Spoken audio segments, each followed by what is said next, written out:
Hello class 8th. Today we are going to talk about chapter number 10 factorization. Beta, last time in the class we told about the learning outcome of this chapter. Let's start this chapter. Factorization के बारे में मैंने आपको बताया था. When we open up a thing that is called the factorization. जैसे 42 को हम कैसे लिख सकते हैं 2 इंटू 3 इंटू 7. तो इसको हमने ओपन कर दिया, इस बिग नंबर को स्मॉल नंबर्स में डिस्ट्रीब्यूट कर दिया. That is called the factorisation. ये तो हो गई हमारी कांस्टेंट की फैक्टराइजेशन. अगर मैं वेरिएबल की फैक्टराइजेशन कहूँ, अगर मैं कहूँ 4x की पावर 3, तो इसको मैं कैसे लिख सकती हूँ 2 इंटू 2.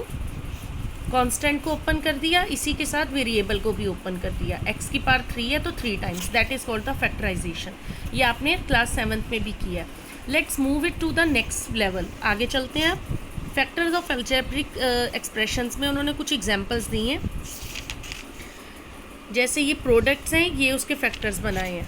सी, आपके बुक में according to your class there are 4 methods by we can find out the factorisation of polynomials. Polynomials मतलब बिग टर्म्स. या तो हम कॉमन फैक्टर निकाल लें, या ग्रुपिंग कर दें, या अलजेब्रिक आइडेंटिटीज़ यूज़ कर लें जिसे हम फार्मूलाज भी कहते हैं, और या फिर फैक्टर्स के ट्राइनोमियल्स अलग अलग करके निकालें. यहाँ पे कुछ HCF के साथ किया है. पहले हम फर्स्ट टॉपिक पे चलते हैं, टेकिंग आउट कॉमन फैक्टर्स. सी, यहाँ पे कुछ एग्जांपल्स दिए हैं. उन्होंने कहा है फैक्टराइज कीजिए 24x power 3 minus 32x square.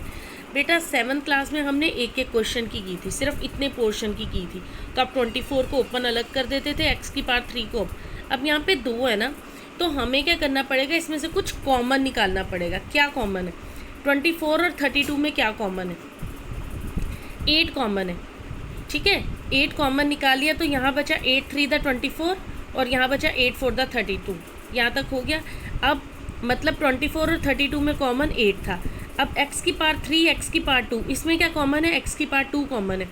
2 बाहर निकाल लें तो यहाँ एक x रह जाएगा, और यहाँ दोनों ही बाहर निकालने हुए हैं तो कुछ भी नहीं बचेगा. तो दिस इज़ द आंसर. एक मैं आपको सम करके दिखाती हूँ. In exercise 10.1 there are total 7 sums. 7 के भी 2 पोर्शंस हैं, तो टोटल आपके बने 6 2 द 12 एंड 13 सम्स है. ये देखिए, ये सम कैसे करेंगे. 8 और 12 में क्या कॉमन है? 4 कॉमन है. अगर मैं 8 में से 4 निकाल देती हूँ तो बचता है 2, क्योंकि 4 2 द 8. x है, y 3, x स्क्वायर है, y स्क्वायर है, मतलब x और y इसमें भी है, x और y इसमें भी है. मैं सिर्फ एक ही x साथ में ले सकती हूँ 4 के. क्यों? क्योंकि यहाँ पे मेरे पास एक ही x है. y की पावर 3 है, y की पावर 2 है, तो मैं क्या कॉमन ले सकती हूँ? y की पावर 2 कॉमन ले सकती हूँ, क्योंकि दोनों में y की पावर 2 2 तो है ही. यहाँ बचेगा मेरे पास 4 2 द 8. x बाहर ले लिया हमने, y की पावर 2 बाहर ले ली, क्या बचा? एक y बचा, प्लस साइन वही जाएगा जो अंदर है. 12 में से 4 if I am taking out तो बचा अंदर 4 3 द 12, 3 बचा. x की पावर 2 y की पावर 2, x एक बाहर ले लिया तो अंदर कितना बचा? एक x बचा.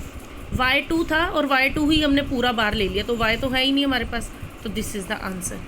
I hope now you can understand this. अब इसके आगे वाले सम्स हम ऐसे एक एक करके ट्राई करेंगे, और जहाँ पे 3 है तो हमें तीनों में कॉमन चीज़ देखनी पड़ेगी.